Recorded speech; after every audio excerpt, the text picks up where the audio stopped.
Welcome back, everybody, to another episode of the Clutch Talk podcast /YouTube/ We Do It All. As always, I'm your host, John. Very happy to be here. My boy Jay Hizzle in the six. How you doing, my dog? I'm doing great, man. I'm doing great. And before I introduce a great guest, another one great guest, I just want to remind everyone, thank you for watching. If you could like, comment, subscribe, get on us. It takes 2 seconds. We appreciate you coming in. But if you enjoy our content, we've been pushing it out all summer. So go do that ASAP. It takes literally like millisecond, Jay, and we really appreciate it. But let me get into it. Let's introduce a great guest we got on. He's top 5 in Northeastern Conference all-time scoring list and scoring, rebounding, and steals. The 2011 Northeastern Conference Player of the Year, AP honorable mention All-American in 2011, the quickest player to 1,000 career points in Central Connecticut State history, Keneth Horton. Welcome on to the show. Welcome on to Clutch Talk, my man. How you doing? Appreciate y'all for having me. Definitely appreciate y'all having me. Crazy thing, I didn't realize all of those stats that you just put out. I never even, besides like the points, all the other stuff I didn't even realize. So that's interesting to hear. Locked in. Right. Right. That's a locked in legend. Locked in legend, man. Straight up, man. Just like how Jay said, man. That's well, we got our guy Kenneth on the show, man. Locked in legend, like as you guys seen, man. And what we're gonna do is we're gonna get into Kenneth's story, man. So what we like to do is we like to get straight into it over here, man. So Kenneth, Let's get straight to it, man. We know that you were born in Ossining, New York, man. But what I want to know is who put that ball in your hands and at what age? Age, I don't really have a specific age, but I know for sure that it was my dad, growing up, you see your pops and all the guys that he's around with, they were hooping until, for a long time. So seeing him with the ball in his hands and constantly at the park and, in the men's leagues and stuff like that, you want to be around, you want to do the same thing. So definitely, it was seeing him and, trying to be like that. And, him and my uncle gave me my first basketball. So it was kind of a mix between them. But definitely, if I had to say one person, it would definitely be my pops, try to mirror that image and, and things just kind of went along from there. Absolutely, man. So you were watching your pops and your uncle play, but when you were a kid, were you watching the league or were you watching any players that you were trying to model your game after, or were you trying to play more like your pops? To tell you the truth, I didn't really start. Like I always watched, basketball and Mike and stuff like that, but I didn't really follow until I got older. Growing up, you just want to play. Like, of course, you hear, about all the guys in the NBA and, local guys that are doing big things and stuff like that. But when you're a kid, you're not really, it's different now. But, growing up, we weren't really too focused on who's on the TV, who's doing what, stats this, stats that. We just want to get a ball and we just want to hoop. You know what I'm saying? So I wasn't really too focused on, following a specific team or player, anything like that. I was just trying to hoop, however I could stay active and, get on the court and lace them up. That's what I was trying to do. I didn't really start following a team or a certain player until I got a little older. But I know my dad, he's been a Knicks fan forever. And much respect to him because I couldn't do it, but he's been a Knicks fan since. That's dedication. Yeah, that's dedication. That's dedication. That is real dedication. So he's been with them since forever. So but me personally, I haven't, not until I got older. So. Absolutely, man. Absolutely. Yeah. And that's how you just had that pure love and just genuine, love for the game. But, you get a little older and then you decide to go to, Ossining High School. So tell us a little bit how your high school basketball experience was. A lot of stats, big time numbers, man. But talk to us about that. Yeah. High school for me, it was kind of tough. It was kind of tough because, as like I said, like I was just focused on playing and, just trying to be outside. Like I didn't take school seriously, you know what I'm saying? And, it's different for a lot of people, but, me personally, school not something that I was good at. So since I wasn't good at it and, I didn't really take it seriously, I didn't try. So, going into high school, my mentality was just make it to the basketball season. Once I'm in the basketball season, I could hoop. After that, it is what it is. And I played my 9th grade year. That was cool. On JV. My sophomore year, I was supposed to play varsity, but my grades and me just not doing what I was supposed to do. Not even the school, but my mom told me, she was like, nah, like your grades ain't right. You're not playing. Like it's over for that. And the coaches was they wanted to get on the phone and call her and try to talk to her to let me play. Excuse me. And she was like, no. She was like, if any of the coaches call me, I remember this conversation so vividly. Right. So let me get y'all the quick play-by-play, right? So you know how when you're in school, you know your grades before your parents do. Like before the report card and everything comes out, you know what's going on, right? So I already know 3 classes I got a B in. I'm straight there. The 2 classes that I was not concerned about, math and history. So I'm not history, excuse me, English. So I F in both of those. It was over for both of them. So I'm like, all right, I know I got 2 Fs, but how can I finagle this? So as long as I could start the season, I'm straight. So I'm like, all right, I'm just not going to say nothing about report cards or nothing. If she asks me how my grades are, I'm good. I don't know if she called the school or my teachers called her, but somehow she found out that I failed 2 classes. And I was just going along, as business as usual. And she pulled me to the side. She was like, oh, so school's going well. I'm like, yeah, school's good. Oh, yeah, everything is good. You know what I mean? Just getting ready for the season, She was like, what season? I was like, well, football is about to start. You know what I'm saying? And, then we go straight into basketball. She was like, yeah, no. She's like, no. And then she started doing the mom thing. She started, I don't want to go into too much about that one. But basically, she was just like, in a nutshell, she was just like, all I asked you to do as a kid is one thing, which is school. You take care of school, I'll take care of everything else. She was like, you're not handling your part of the bargain. So why I'm gonna let you play sports? Like, why should you have the privilege of playing sports if you can't do the one thing that I asked? She was like, so no. She was like, there's no football, there's no basketball, there's no nothing. If your coaches call me, we're gonna have a problem. So I had to go. I literally had football practice after this convo. So I went to the gym. I'm clearing out my locker, and so since I'm sophomore, like I was second string. Well, as I'm clearing out my locker, the coach comes up and is like, "Hey, we're giving you the go ahead today. You practicing with the first string." I'm like, I start crying because as a kid, when you get that get that nod, it's like you made it. So he was like, "You going with the first string?" I'm like, I started crying and I'm like, I can't. Like my mom said, and he was like, "No." He's like, "What if I call?" I was like, "No. Like, don't call. Like, don't call." And he, me and him chatted, and that was it. And then basketball, she was like, "That's done." When that season started, she made me go to every practice and just sit there. She made me go to every game and just sit there.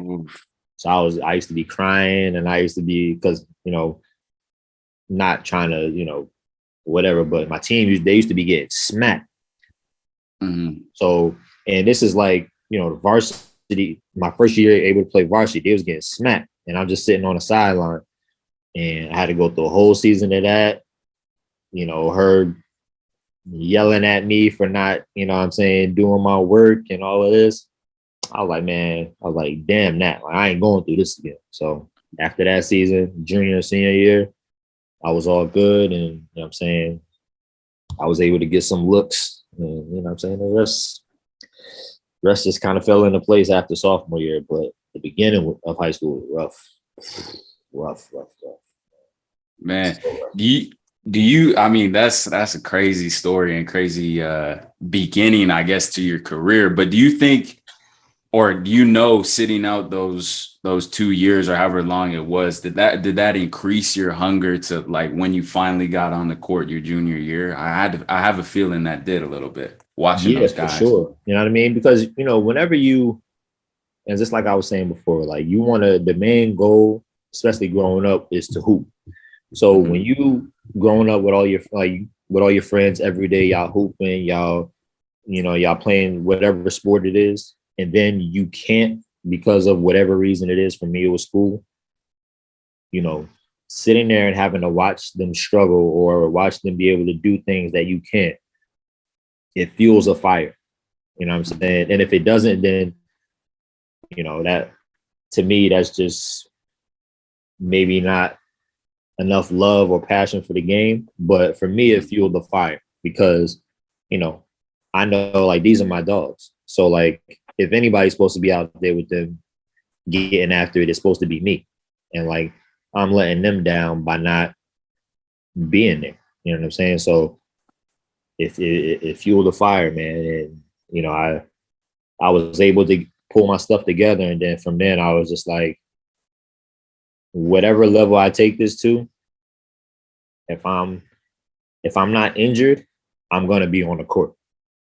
Like, I'm not going to let anything keep me from being on the court, especially not school, even though school is not my, not my forte. It's not what I like. It's not anything like that. But if I got to do it in order to play, that's just what I got to do. And, like I said, I picked it up from there and able to get something good out of the last couple of years of high school. So.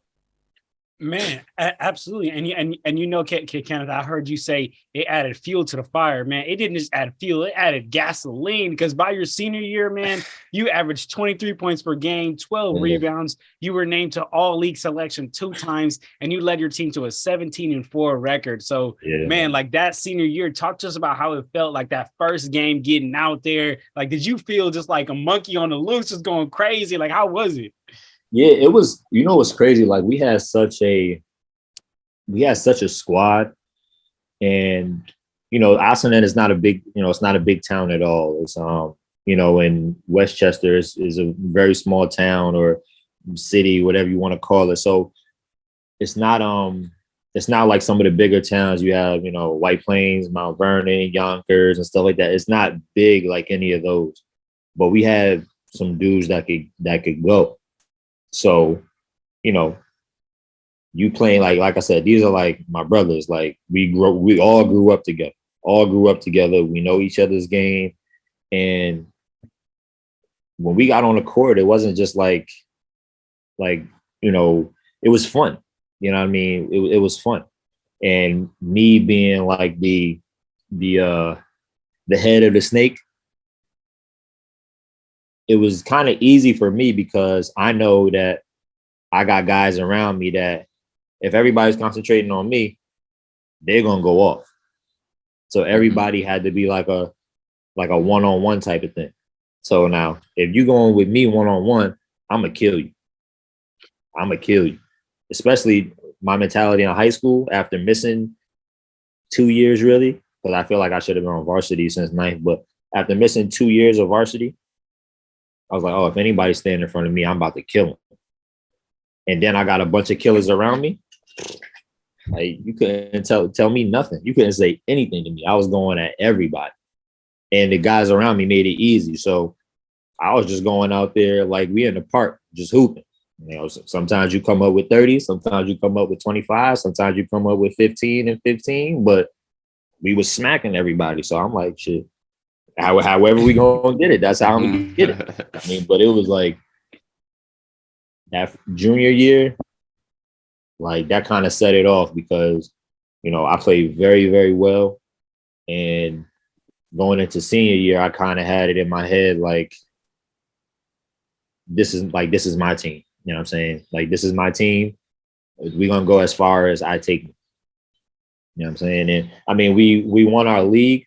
And we lost in the playoffs of the sectional But I mean, from where are like the history of, men's basketball for my school, I think that was one of our best years for sure. And I mean, that having those 2 good years in high school set me up for whatever I was going to do in college. So, yeah, but that my junior and senior year in high school, I was trying to get it. I was trying to get it, man.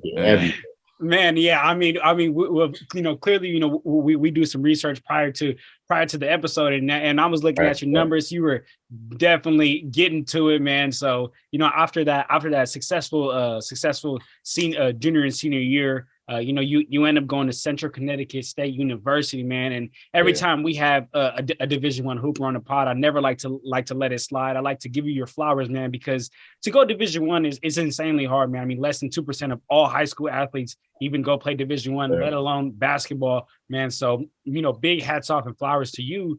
But what I want to know is, tell us a little bit about, what made you make that decision to choose that school, and maybe talk a little about your recruitment. Yeah, I mean, well, I started with recruitment. Recruitment was it was hectic because, coming from like when you're in high school, you're not talking to coaches or anything like that. Like people aren't coming after you and stuff like that. So it's easy. You know what I mean? It's just go to school, hoop, and that's it. But then now you throw in AAU, the AAU circuit, you throw in all of these these invitational tournaments and whatever. Now people are seeing you. You're getting the exposure. So I think for me, what did it for me was going to so I played AAU with Westchester Hawks. And I was with Westchester Hawks, and then I was with Gosh Warriors. They're out of Yonkers, New York. And it was, for me, I think the best thing that I did was go from the Gosh Warriors to the Westchester Hawks. Now, not taking anything from, the Warriors. They definitely brought me to another level as far as exposure and stuff. But me playing with the Westchester Hawks, I got to go to like some big time AAU tournaments like every weekend. The AAU circuit is huge. Every weekend during the AAU season is something different. Every tournament seems like it's bigger than the last. You know what I'm saying? So I'm getting exposure from all these different cities, new states, traveling here, traveling there. And dudes are on my phone. Like they're blowing my phone up about college. Like shit. Before my senior year, I wasn't thinking about college. I was just like, I'm just trying to graduate. And I'll never forget, we went to so before nationals in Orlando, we had a showcase or invitational tournament in, I forget where it was, what state it was, but we were there and we were hooping, and I had this one coach from a Division III school, Rhode Island College, and he came up to me like, you know what I'm saying, it wasn't the live period yet, so he just came up to me real casual and was like, hey, I'm such and such from Rhode Island College, and like you have potential, and I would love to, once the live period starts, to talk to you and your mom and see if we can make something happen. So I'm geeked. I'm like, this is the first person to talk to me about school. I'm hyped. And I told my AAU coach, Coach Diasper, and he was like D3. He was like, nah, we don't want D3. I'm like, he talking some big stuff. Like I'm hyped. He's just like, trust me. He's like, not a knock on any other division, D2 or D1 or JUCO, none of that. But he's like, just trust me. And we go to another tournament in West Virginia. And he was like, after the tournament, I played well. I played really well in the tournament. After the tournament, he was like, you gotta look from Rutgers. I'm like, oh shit. And then he was like, he named Longwood University. Then he named another school in the Northeast Conference. I forget. So I'm like, oh shit. I'm like, all right. I'm like, okay. I was like, you right. I'm gonna trust you. Then we go down to nationals. We come in like, I think we made it to the semis. We come in like fourth. And it literally, as soon as I get home on my answer machine, it's like 20 messages. Like my phone was going stupid. D1, D2, D3, like it was going crazy. So I'm on the phone like, so I'm just like, anybody that calls me or try to talk to me, I'm like, you gotta talk to my mom. Like, I don't got time for this shit. I don't know what the hell's going on. Like, you gotta talk to her.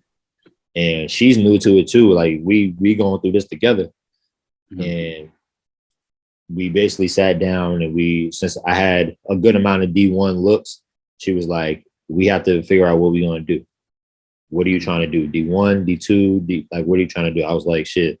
I was like, D1, if I could take a D1, that's where we're gonna go with it. She was like, all right, so we gotta sift out Ds. And you know, as I'm talking to these different coaches, we started narrowing down the list. And you know, like I had a lot of mid-major. So Central Connecticut, I had LIU, I had Sacred Heart, I had Wagner. I had a bunch of schools in the Northeast Conference. So we decided, I went to Central Connecticut, had my visit, and I was like, all right, I was like, this is it. You know, I feel like I can come in my freshman year and I can contribute. I can play, I can contribute. And it's not too far from home, but it's far enough. I was like, this is it. So as I'm about to commit to Central, Quinnipiac comes and like last minute, they're like, hey, we want to offer you a scholarship, like a full ride scholarship. Like, would you want to come for a visit? So I'm like, shit, all right, yeah. So I go up for a visit. Is me, my high school coach, and my little cousin, Tyleep, right? And we go up to the school. They have a game that day. So we're watching the game. After the game, we go to the locker room, talking with the guys. They take us around campus. And I'm with like the star player of the team. So I'm with him. We walking around. We go to the dorms. We eating. We talking or whatever. I'm like, shit, this seemed a little better than Central. I was like, this seemed like home. So I'm like, all right. So I get home. I talk to my mom and everything. I'm like, that's it. Quinnipiac is it.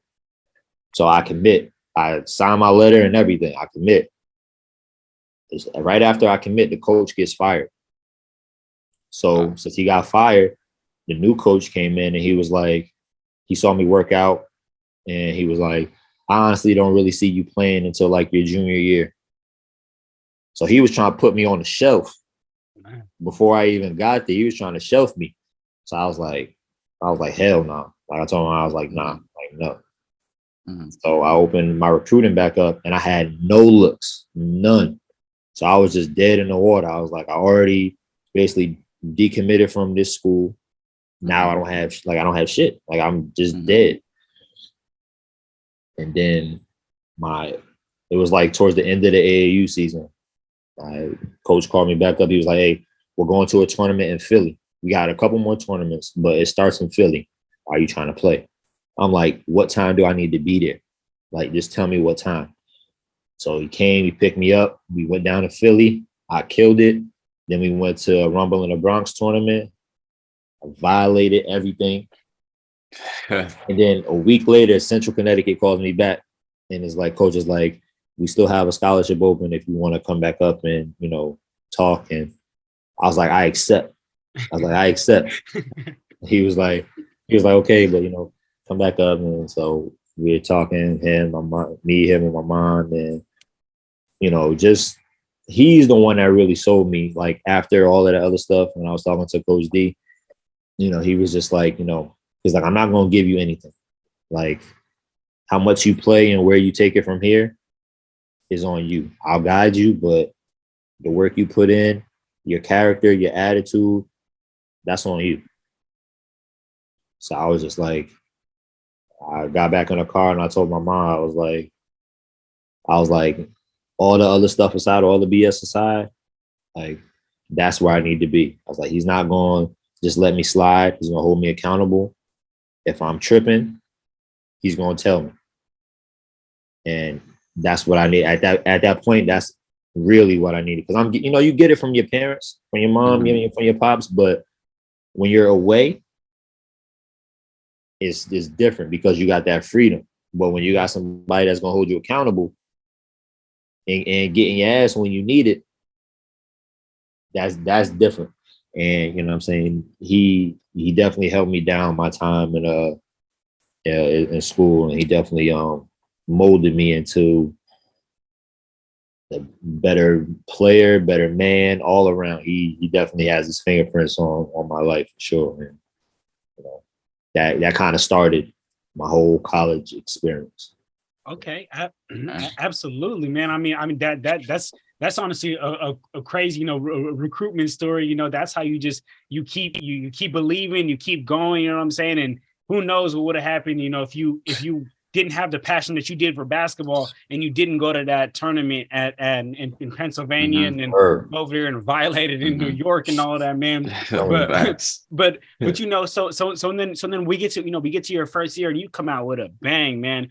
Start 26 of the first 20 of the 28 games. You lead the team in field goal percentage and you're tied for the most minutes. You lead the entire league in blocks for the first freshman to ever do that since 95, 96. So talk to us about how that freshman year was. Did you feel good? Like, how was it being out there? I mean, freshman year was like a real eye opener because I didn't really when you think of college and you hear college stories, like you always hear guys say, like, you got to wait your turn. Like, you can't go in there thinking you're going to be the number one guy. Like, you have to put in your work. You just got to wait your turn. So my expectations going in was I'm going to wait my turn. Like, I don't know who's coming in, how many freshmen we got, who's coming back. I'm not focused on that. I'm just trying to go in, get my work done, and see where that takes me. First day of summer school, we got 7 freshmen, 7, and nobody really at my position. So it's kind of wide open for everybody. You know what I'm saying? So, we just going through us 7 freshmen. We just going through everything together. Like, we going through the cramps in practice. We going through the all the nonsense we had going. Like, we going through everything together. And me personally, it kind of it worked out in my favor because the system that he was running, that Coach B was running, fit me perfectly. Like, a lot of pick and pops, a lot of slips to the rim for easy buckets. Like, it was perfect for me. Like, I didn't have to handle the ball too much, but he gave me the freedom to. I didn't have to do anything more than what I was good at. Just try and perfect what I was good at, which is shooting, running the floor, rebounding, being a help defender. That's what he had me get even better at. So I was like, shit, he's not asking me to do anything more. So let me just go ahead and I'm going to go all in. And that freshman year was like, it was definitely hard, like just getting used to the physicality and the speed and the level of play. But once that was done, once freshman year was done, it was just like this is a whole new ball game. Now I see what I need to do, what I need to work on, what I can take advantage of. And I think it was probably like maybe midway through the season. And I was just like, yo, I could really do something here. Like, I can really do, because I was having good games. As a freshman, when you have, 12 or 14 and stuff like that, like, that's pretty good. But I was having like 25. I was having, 20s, 25, the double. Like, I was doing a lot, you know what I'm saying? And I think that just kind of, once again, stuck in my head, but opened my eyes to what I could really do and where I could, really take this basketball thing. But freshman year was like, that was maybe one of the most fun years and toughest years that I've had playing basketball. but you know, it was it's an experience like no other. So Absolutely, man. Absolutely. So, a lot of, we've had a lot of hoopers on the show, and a lot of them, talk similar, like how you said, they talk about how when they get to Division I, the speed is just like something that you got to get used to, the speed of the game. But what I want to ask is, like, was there a moment for you where you're like, all right, like, no, this is different. Like, this is not high school anymore. Like, I gotta really get ready for this. Or did you feel like you came in with that mentality to come ready? did I come? Hell no, I didn't come in with that mentality. Yo, the thing that made me realize that college hoops is different, and not now, but I realized after the fact that it's not normal. Our first practice was 3 hours, right? We had one water break in 3 hours. But we had, so Coach D, he's an old school coach, you know what I'm saying? So he has different tactics on how to try and break you and try and like see where his thing was mental toughness. Mm-hmm. So first practice, he's not holding no punches. He's talking shit. He's making you run. He's making it like he's trying to break you. He's trying to see who's going to break, who's going to quit. That was he said that. He was like, I want to see which one of y'all is going to go home tomorrow. Like, he's saying shit like that. So towards the end of the first practice, we're already dead. We're like finished. So we have this thing, it's called barrels. So you put a garbage can at each corner of the gym and you got to run around. You run around. That's one barrel. You got to do 3 barrels in like 40 seconds or something like that. But after a 3-hour practice, when you got to do that, each barrel is like, you know what I'm saying, it's going to take some time. So I'm running. I make my first set of barrels. So he's like, I don't think that was good enough. We're going to do another set. So I'm like, yo, in my head, I'm like, I don't know how much more I got. Like, I'm trying to push, but I can't push no more. I do 2. I'm on my last one. I start cramping in both legs.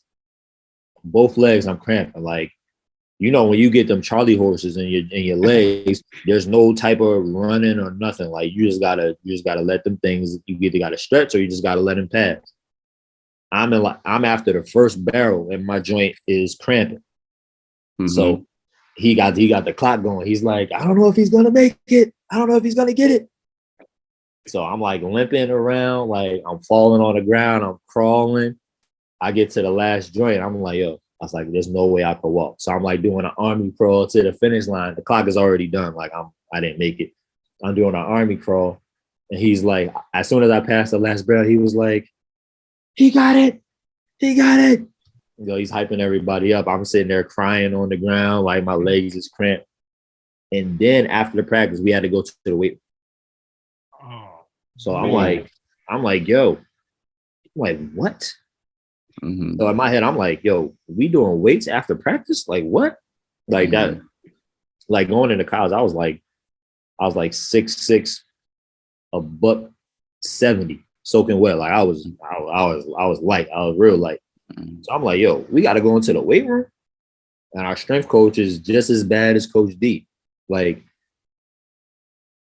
so I'm like, yo, I'm not going to be able to do this. We in there having to hold the plates. You know how you got to do the T and you just got to hold it like that, hold the plates out. He got us doing that for a minute. I'm like, bro, there's no possible way that I'm doing any of this stuff. So they was really trying to like break us. I remember going into the locker room after that practice and just laying there. Once everybody left, I got on the phone with my mom. I was like, Ma, I can't do this. Like, I need to come home. I can't do this shit at all. And, you know what I'm saying? She did the mom thing. She started yelling at me and all this shit. She was like, no. She was like, like, you know how hard you work for this and you gonna quit after the first practice? She was like, nah. And she banged him. He hung up. I'm like, shit. I'm like, yo, if this is what college is like, I don't know how I'm gonna get through. But you know what I'm saying? After you get that first, to me, there's no practice that's worse than the first one. Mm-hmm. Like, if I can make it through that first practice of college, any practice I go through from then on is light. is light. And that's the way that I took it. Like, I was this close to breaking. If my mom would have stayed on the phone with me, I would have went right back home. And, you know, from then on, it was just like, he's not going to break me. Like, no matter what he do, he's not going to break me. And, you know what I'm saying? A lot of, like, I talk to a lot of guys that are coming out of college or like looking to go to college. And I tell them straight up, like, it's a different animal. Like, it's a different animal. Don't go in thinking you're going to be, you know what I'm saying, the best, or you're going to have everything given to you, because it's not like that. Like, there's not a lot of guys that go to college on a scholarship. Like, it's very few guys that get to go to college on a scholarship. So just as quick as they give you a scholarship, they could take it away. Just as quick as it comes, it could go. So, like, if you're not all in and you're not ready for whatever comes with it, don't even bother. Like, don't even bother. And, you know what I mean, that after that first, you know, experience on the court with a whole bunch of other college guys, like, I quickly realized, like, it's a whole different animal, because these dudes they was running, they was gunning, they was bumping me, like knocking me to the floor, and like I said, being skinny and like frail, like, my body's not built for all of that. Like, I'm not the one that's gonna be down there trying to bump with you, and like, nah. So I was getting hurt like every other day. Like, I was with bruised hip, like a knot on my head. Like, I was getting all types of shit. But my thing was, I'm just gonna get through it. However I gotta get through it, I'm gonna get through it. And I mean, it worked out for me, but that college was man, absolutely, man. Because I mean, you got through that. You know, you got through that first practice, and I'll say we've had a lot of hoopers on. I don't know if none of them was army crawling through the line. So you know, big props to you, man. So you know, and then your second year was that continued dominance. You know, you led the team in minutes, you led the team in scoring, 3-point percentage. Again, led the entire league in blocks. But what I want to know, you know, was at this point, you were clearly a vital part of the team's success. So what was your mindset coming into every game, knowing like, if the team is going to be successful, we're going to win, I have to play my role. I have to play my part. I just wanted to be able to lead. You know what I mean? Like, like going into sophomore year, like, I had a lot of conflict with Coach D. Like, me and him used to go back and forth a lot, like arguing, and I'm, you know, being young, I'm trying to tell him how to do his job, and like, it was just a lot of conflict. And into that season, or at a certain point in that season, was I got kicked out of practice because trying to argue with him and going back and forth. I got kicked out of practice, and you guys y'all can still see me. Yeah. Mm-hmm. Okay. Yep. So yeah, I got kicked out of practice trying to argue with coach and all of that, and you know, he just straight up, he's like, get out, like, just get out. So I'm arguing with him as I go out the door. Like, I go downstairs, I shower, and you know, I'm just in the lounge, because in my mind I knew I was wrong. I'm like, I knew I was wrong, but I was like, man, I'm not wrong. So I called my mom and I tell her what's going on. I'm like, he kicked me out of practice. Da, da, da, da. And I'm telling her what's going on. She's like, hold on, wait. She's like, you got kicked out of practice? I was like, yeah, and this ain't the first time he's done that, blah, blah, blah. And she started cussing me out. And she's like, you know, she's cussing me out, and she's like, you stay your ass right there. And when practice is over, you go. She was like, no, matter of fact, put your practice stuff back on and go back upstairs and into that gym and finish practice. She was like, I ain't send you all the way up to Connecticut to try and argue with no grown ass man, your coach, let alone. She was like, nah. She was like, if you don't, she was like, go finish practice. So I was like, shit. Like, if I don't go finish practice, I'm gonna be in trouble with her, and she all the way in New York. Like, So I go upstairs with my practice stuff on, still sweaty and all that. I got to put my stuff back on. I go upstairs, and he was like, I walked in the gym. He stopped. He was like, get out. He's like, we're not stopping. We're not starting again until you get out. So I'm like, shit. So I go back downstairs, and I'm just waiting. I'm like, I know he gonna come in here tripping. And he never came downstairs. I was waiting for like 2 hours. He never came downstairs. So, and this is why I say started to change my mentality. Next day, I went into his office and I was like, Coach, I'm saying, like, I apologize for, just the way I've been acting, this and that. Like, that's my bad. It won't happen again. And he was like, I'm not mad at you whenever you have to say something to me. But when you try to show me up in front of the team, then we have a problem. Like, he was like, this is my team. You're a member of this team. You're a big part of this team. But you're not going to show me up in front of the team. He's like, so if you feeling some type of way towards me, you come into my office, we can speak frankly. You can say however you want to. I'm a grown man. I can take it. But one-on-one, don't do it in front of the whole team. So from then on, I was just like, you know what? Me getting kicked out of practice, me having the coach have to treat me like I'm, a little kid, that's not looking good for the rest of the team. And if I feel like I'm the leader of the team, that's what I got to do. And I always wanted to lead the team. I always wanted to be captain. I always wanted to do all of these things, but I wasn't acting like it. Mm-hmm. So I'm like, all right, well, this sophomore year, this is a whole new time. This is my chance. Like, if I want to be all the things that I said, he's giving me the opportunity. Now I gotta seize it. So, I quit all of the BS and, I started like really focusing in on what he was trying to tell me. And sophomore year was like next level. I think sophomore year I was like second team all conference or something like that. I don't know. But I was like, now I'm getting a little recognition. So now I can try to take this to the next level.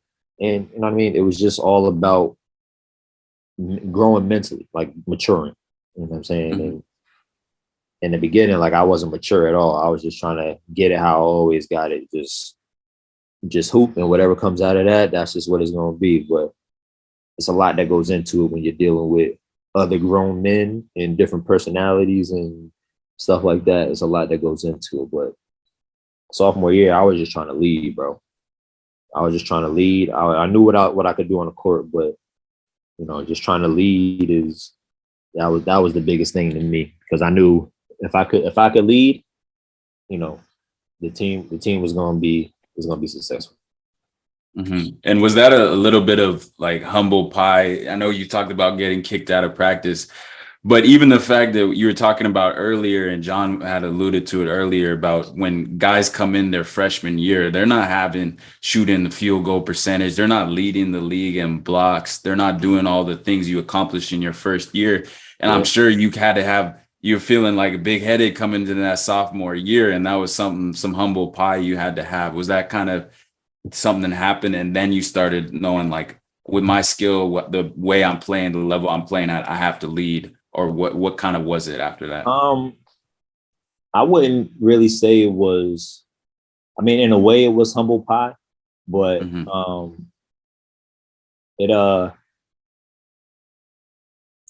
I honestly, I really don't know. Because, I remember Coach D said to me that I didn't get Rookie of the Year in the conference. Well, another guy on my team did, Shamik, and he was hooping too, by the way. Mm-hmm. But, I didn't get the Rookie of the Year. But I remember Coach D said to me that he didn't put my name in for Rookie of the Year because he thought it was gonna go to my head. Mm. So I'm like, in my opinion, like, I'm one of the most humblest guys on the team. Like, I don't portray that to anybody. Like, however I feel is how I feel, but I would never let you see how I feel. You know what I'm saying? Or I would never say it. But, I didn't feel like going into the season or anything that I was the man, or, I was the main guy, or whatever the case is. Like I never, at that point, I never felt like that. You know what I'm saying? Like, I didn't feel like that at all.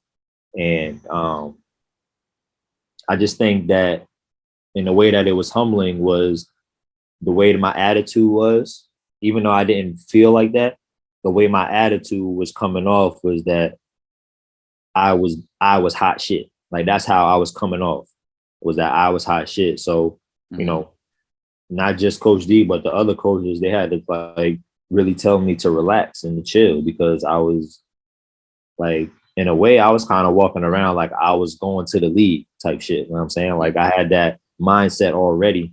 And well, that's how I was acting. And that was not even what I was concentrated on. But you know, after looking back at it, you know, that's how I was acting. So when he kicked me out and, you know, was getting on me, humbling that's definitely a good word for it, because it kind of brought me back to reality. And it was like, yo, like, you're not bigger than the team. Like, and especially coming from him is like, this is my team. You're not bigger than me. You're not bigger than the team. So reel it back in and let's keep going. And you know, I'm glad that he did that too, because that kind of, whatever fantasy land I was living in, that kind of brought me back to reality. So, you know, but you know, I'm glad that he did that though, for sure. Absolutely, man. So you know, you have that great second year, and then what I really want to get into, man, you know, is your third year. Unfortunately, you had to redshirt and, you know, sit out because of an injury. So like what I want to know is, you know, how do you go from, you know, such a high and, you know, leading the league and leading the team to you know, being injured, and how did you handle it? Because I mean, we've had a lot of hoopers come on the show and talk about, you know, that's been like the derailment of their career, or just they've seen people never be able to bounce back from that. So talk about how you bounce back mentally and all that. It was kind of like how I told you in high school when I had to sit out because of my grades. This was a different level of pain, because one, it's not something that I did to make, you know, somebody say, hey, you can't play. You know what I'm saying? Like, this is just, it's an injury. Injuries happen at the most random time.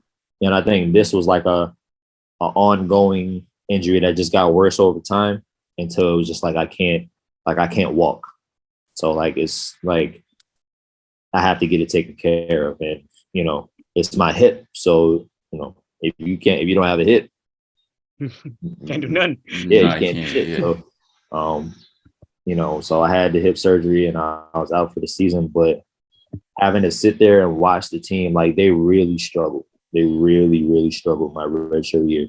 And it brought me back to high school, like sitting there watching them struggle and just not being able to do anything, like just having to dress up for every game, sit on the bench and watch them lose by 20, watch them lose by 30, watch them lose by 40 to our rival. Like, it was bad.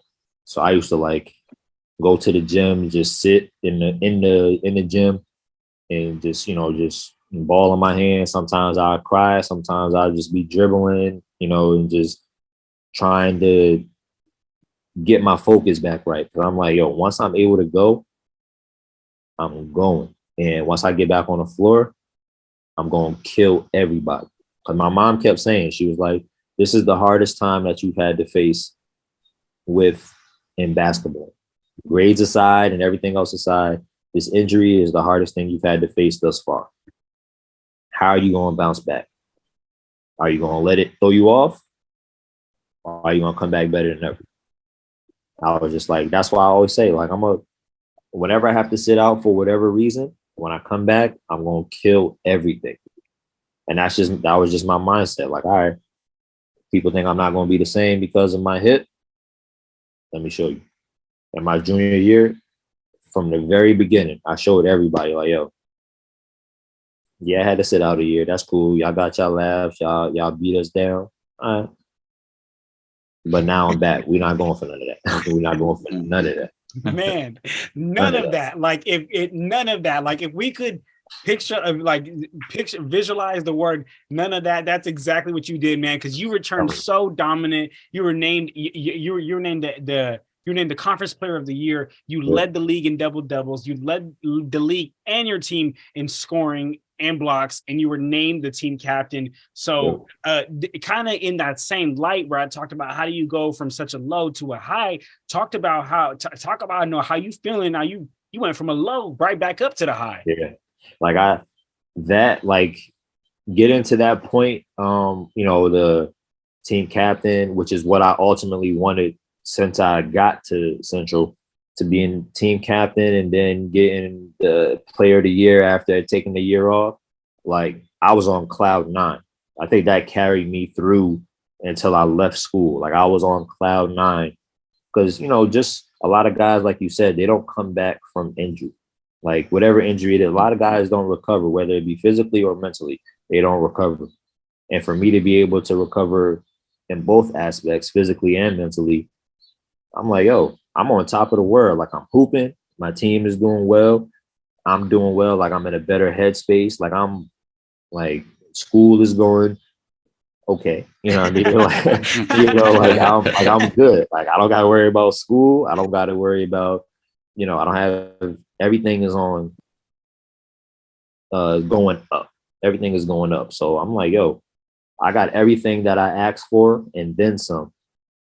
Like, I'm good. I have no complaints. And it was really gratifying for me to, at the end of the season, to get that player of the year nod and, to get like all, I don't know, they have like in the Northeast Conference or in the Northeast, they have like different districts and stuff like that for like the schools and everything like that. And I made one of those teams, and it was gratifying. I was getting interviews from different newspapers, and I had like it was nuts.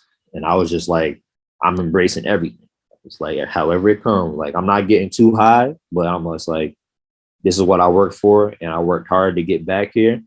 So everything that they're giving me, I'm just taking it all in, just soaking it all in. And it was gratifying more than anything because, that's what I worked hard to get back from that injury. So, but it was it definitely felt good. Definitely felt good. Yeah, absolutely. Like, coming back from such a low and to actually be the conference player of the year. I mean, I can't even think of a better like storybook or whatever you want to think of it kind of turnaround in that sense. But Kenneth, after your great historic college career, high school career, you then go on to play pro, and obviously you've had a long pro career, 10 plus years professionally. But it all started out, we do our research. It started off at the Portsmouth Invitational after Central Connecticut. What was that experience like? Number one, the decision to go pro and pursuing basketball after college, and then the Portsmouth Invitational, where it all started for you. The Portsmouth was very interesting, and it was another eye opener for me because that is, for those of y'all that don't know what a Portsmouth Invitational is, it's almost like the Combine in Chicago, not as the NBA Combine in Chicago, not as intricate and detailed as that, but they do a lot of the things that they do in Chicago at Portsmouth. So, we were doing measurements of wingspan. We were doing the shuttle drill. We were doing vertical. We were doing the full court sprints. We were doing all of those types of drills. And for me, it was just like, like I've never done anything like that. We didn't do that type of stuff at school. The most we did was vertical and like sprints. But all the other testing and measurements that they did, we never did any of that stuff. So for me, it was new, but it was eye-opening because a lot of the guys that I heard about or saw on TV and, just the buzz like from college sports, a lot of them were there. So it's just like, I'm in company with these guys and I hear about these guys on TV. I see highlights of them on ESPN and, who was there. So we had three of the guys that I can remember off rip was Jermichael Green. He was there. Henry Sims from Georgetown. He was there. And Jordan Theodore. He was there. He's had a very good career in Europe. So I'm like, I'm in company with these dudes. Like, I'm on a floor with big names. You know what I'm saying? Mm-hmm. So I'm like, that's another thing I could check off the book. Like, I'm getting this type of exposure and recognition. But while I'm there, like, I'm hooping. Like, I don't have to do too much. Like, I don't have to get the, 20, and because there's overseas, there's European teams there, there's NBA guys there, there's Asians, there's all of this stuff. So I'm just like, I'm just gonna come out here. I'm not gonna try to overdo it, because if I try to overdo it, I'm gonna mess up. So I'm out there, 10 points a game, 8 rebounds or something like that, and we win the championship. So I'm like, shit. I was like, I'm good. I was like, I am good. Like, I'm proud of myself. I didn't let myself get too excited, but I didn't, I didn't stake it up. So, but that was an experience, because that's, like I said, you got all of those, there's a bunch of NBA talent and a lot of overseas talent that was there. And, just being in the mix with all of those guys was special.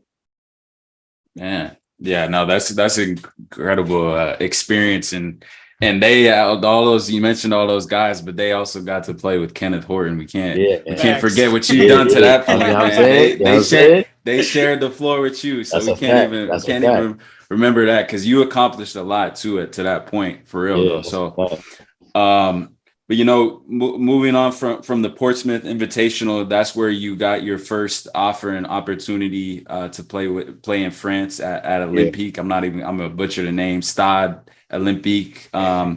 But how was that first experience for you, Kenneth? Being overseas, away from everything you knew, certainly far from New York, certainly far from Central Connecticut. What was that like, your first experience over there in the pros? It was tough. You know what I'm saying? Being in a different country by myself, like, what I mean? I'm already, at this point, I'm 23, but so I'm already, an adult, but it's different because when you're an adult or you're coming out of college and you're back home with your parents, and what I'm saying, all your people are around. Like, it's different than actually going away in somebody else's country and being by yourself. Like, you have to adult by yourself. You know what I'm saying? So that was tough. Like, and this was like when Skype was the big thing, like, you know what I'm saying? So I was trying to Skype all the time, and I don't even think WhatsApp was out at that point. I think it was coming around, but it wasn't there yet.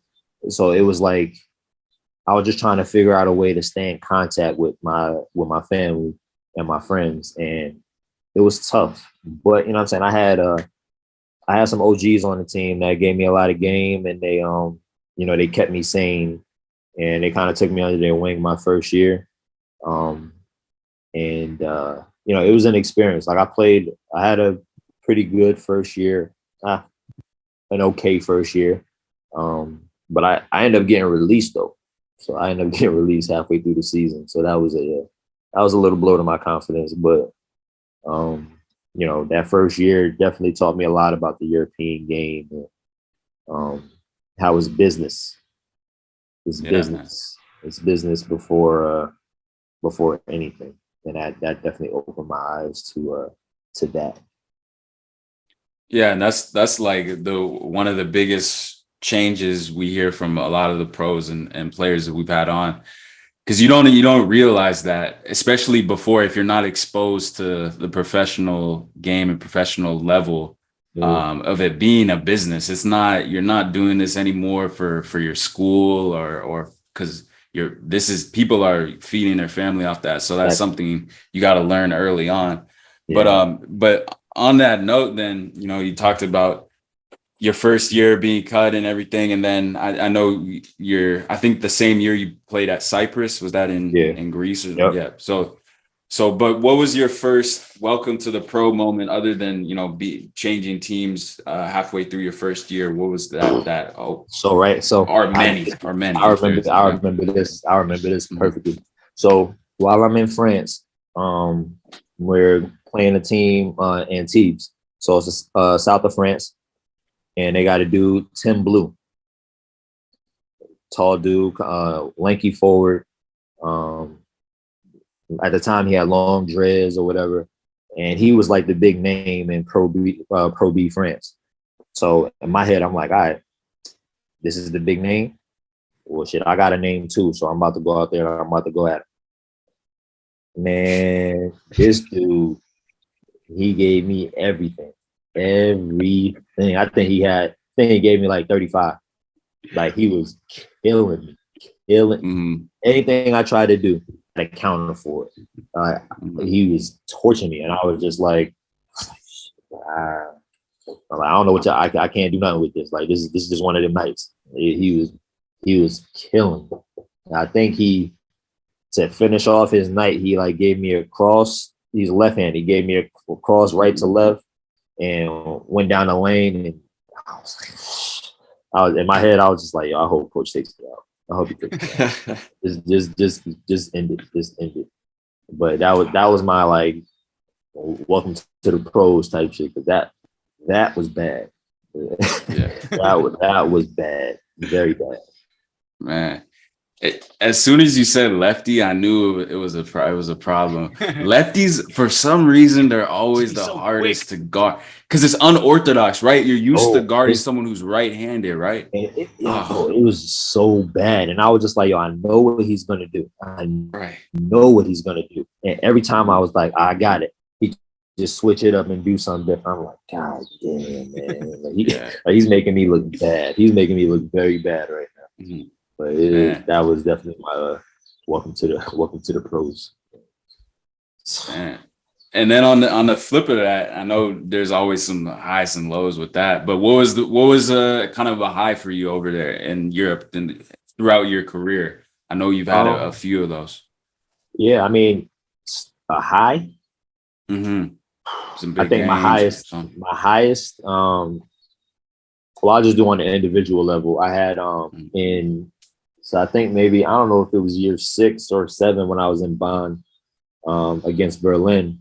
I had, I think I had 33 or something like that against Berlin. It was a very big game for us, and we won.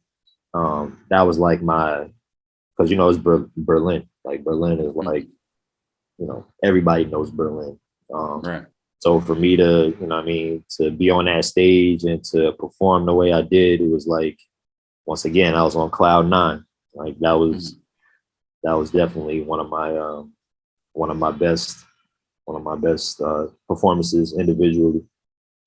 But nothing beats Spain though. Nothing beats Spain in 2020. That was nothing can top that. That was, for my career, that was like the man. Yeah. Let's talk about that. And that was my next question I had for you was, when you were San Pablo Burgos in the ACB in Spain. So for those what Kenneth's talking about is his team, they won the 2020 Champions League, basketball Champions League there. So that's a huge accomplishment. And from you talked about your individual standpoint, but from a team being a part of something great like that, what was that experience like? Winning a championship at any level, but in Europe, that's one of the top. That's the top of the top leagues. So like, ever since I started playing pro, the goal for me, like, countries I've always wanted to play in was France, Italy, and Spain. Like, those are my top 3. I got France straight out of school. Italy came some years later, which was another great experience. And then, for me to be able to get my foot in the door for Spain, for ACB, was like the best, you know what I'm saying? And it worked out for me because when I took the job to go to Burgos, they're coming off of the COVID year. You know what I'm saying? So everything got suspended because of COVID. So they didn't get to play the Final 8. So they were gonna finish it in October, like in the beginning of the season. So I'm coming in and we're going straight into the final 8. Man. So I'm like, well, dudes that were here last year, they started some. So let me step in and we're gonna try to finish it. And when we in Athens, like the energy was just from preseason all the way up to Athens was just crazy. Like the team gelled so quick. You would have thought we been playing together for years. Like that's how quick and how good our chemistry was. And every game that we had in the final 8 was like every game was like the toughest game that we're gonna have. You know what I'm saying? Like we played Jerusalem first. Jerusalem, like they're, you know what I'm saying, like they're a very good team. And we smashed them. Like we smashed them by like 20. So I'm like, oh, like, all right, well, maybe that was just one of those games.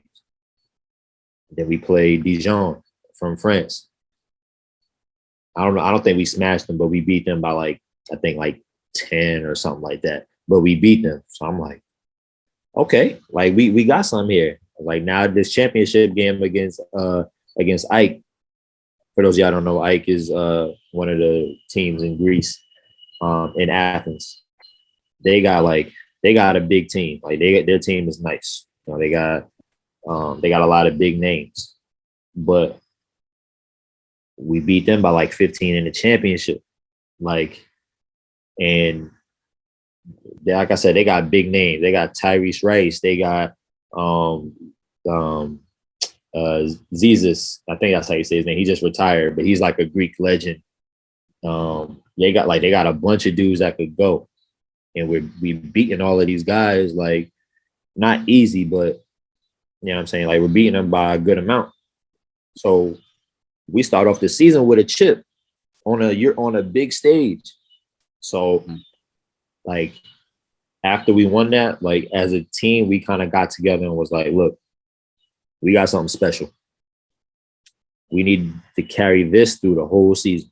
And wherever it takes us is where it takes us. But this feeling that we got to bring it all the way through until June or whenever the season is over.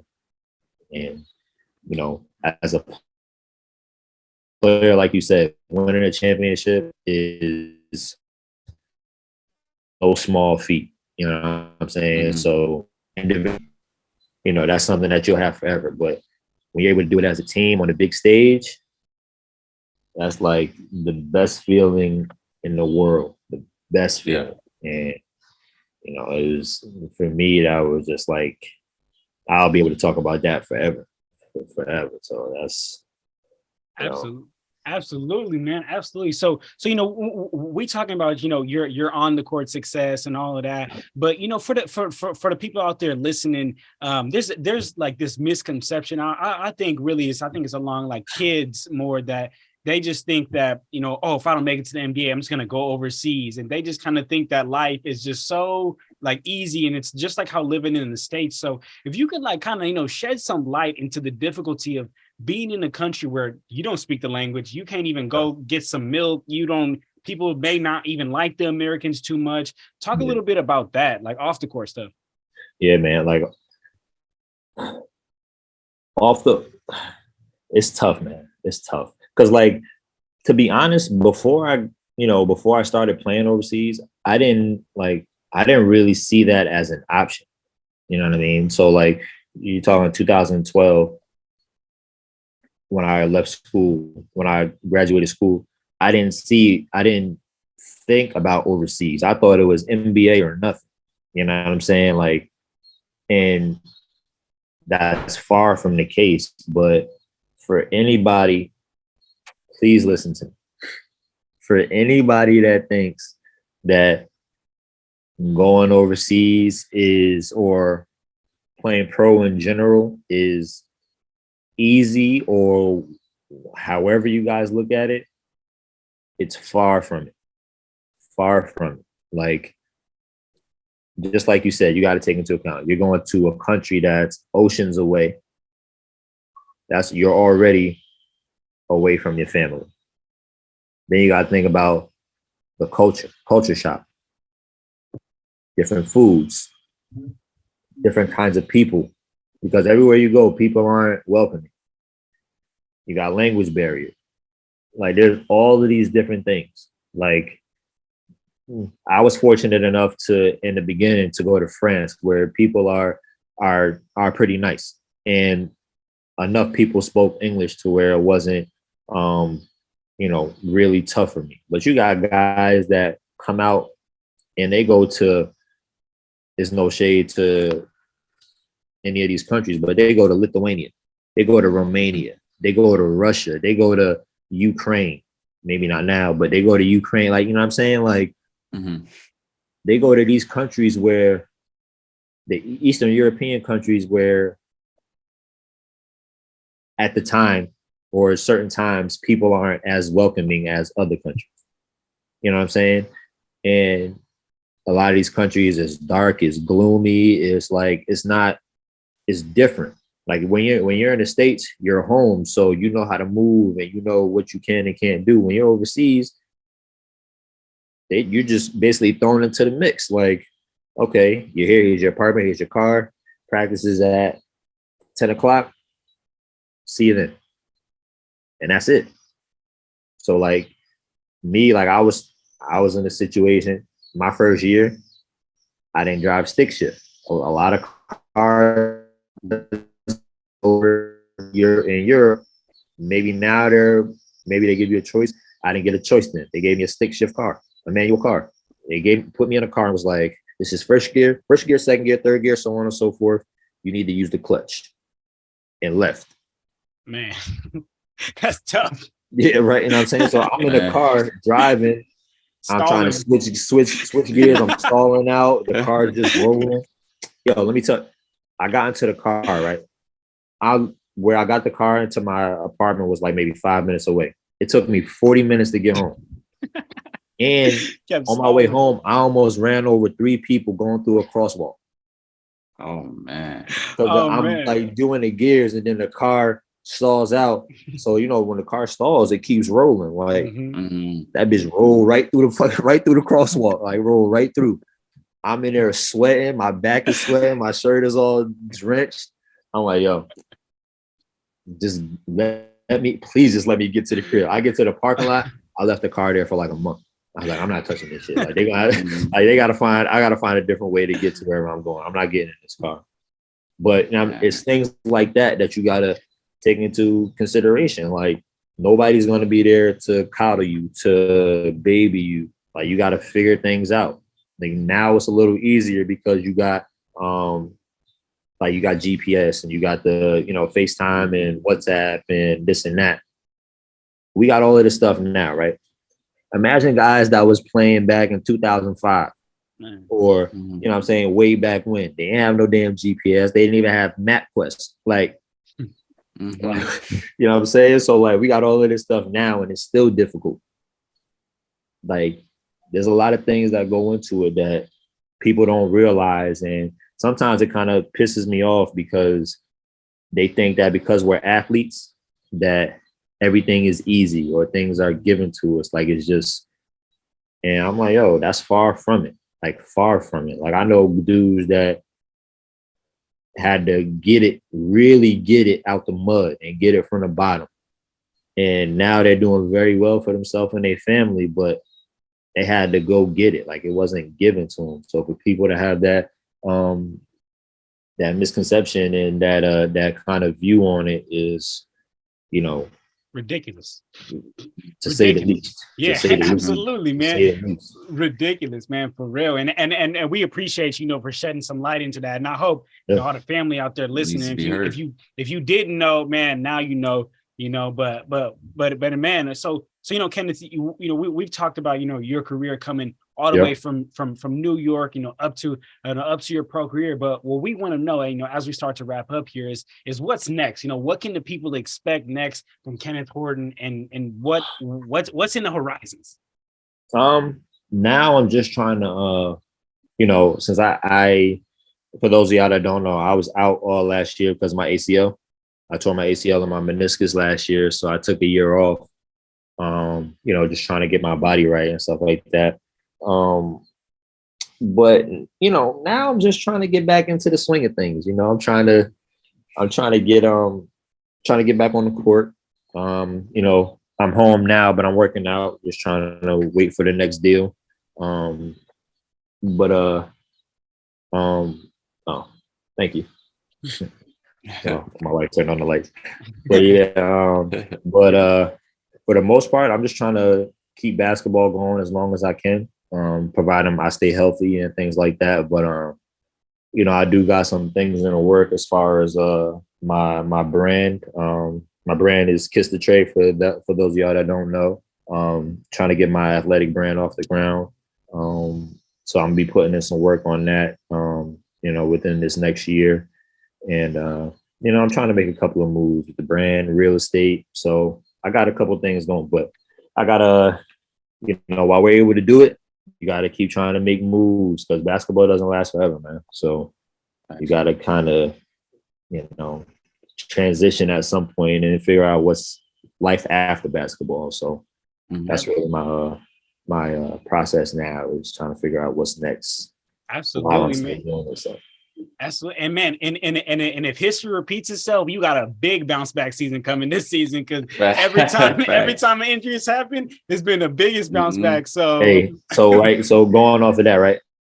I told when I was in Spain, finishing up rehab in like February or March, I told my strength coach, I was like, look, I just need you to get me back on the court. That's all I need you to do.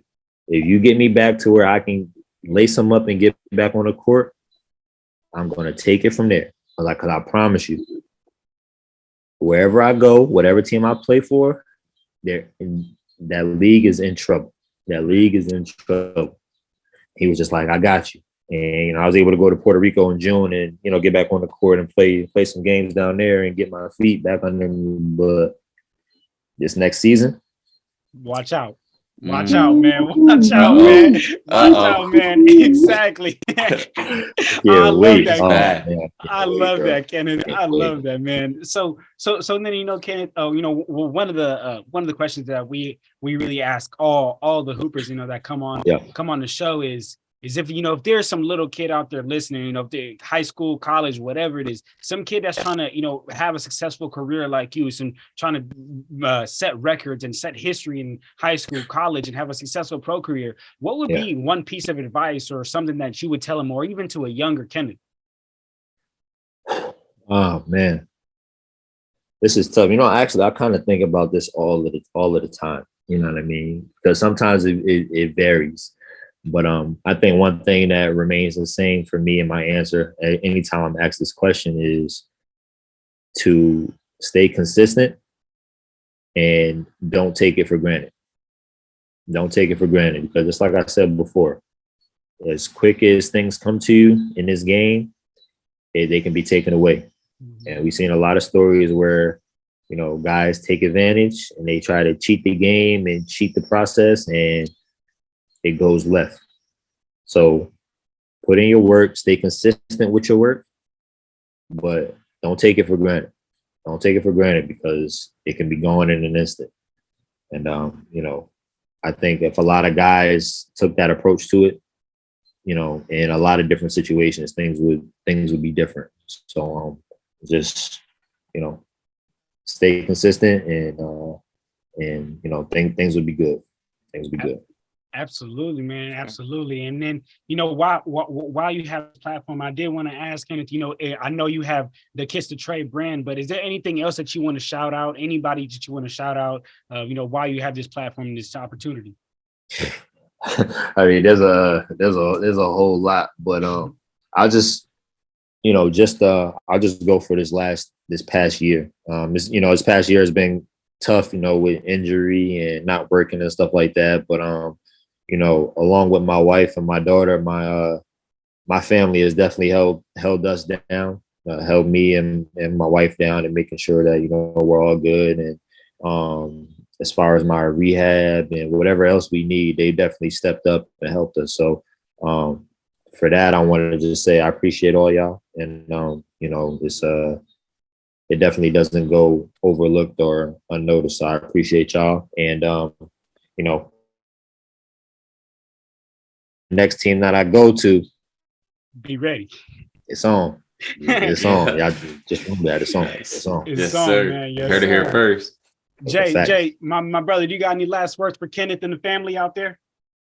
Nah, Kenneth, really appreciate your time and you coming on and shedding some light on your career, because we seen the accolades and everything before, but hearing the stories behind that's truly a blessing, man. Because this is what we do, and we love hearing everyone's journey. But it was nice hearing yours, man. I definitely appreciate y'all for having me. For sure, it's been definitely a good look to come on here and chat with y'all, and get to share some experiences and get to talk with y'all for a little bit. So I appreciate y'all for having me. Yes, sir, man. No doubt about it. You are always welcome on the show, man. And for all the family out there, if you guys want to stay up to date with everything that Kenneth's got going on, I'm gonna drop all of his social medias, his Kiss the Trey brand in the description down below, and it'll be right there, right in his little bubble, man. So make sure you guys show some love to our guy Kenneth, man. And Kenneth, just like how Jay said, I really appreciate this, man. You shed some light on a great story, and you just dropping some gems for the youth, man. And that's all we could ask for. We appreciate that, man. I appreciate y'all, man. Thanks for having me. Yes, sir, man. So for all the family out there, don't forget to like, comment, subscribe. And if you're on Apple Podcasts, Spotify, make sure you leave us a nice little ranking and review. And that's it. We out of here, y'all. Clutch Talk out. Peace.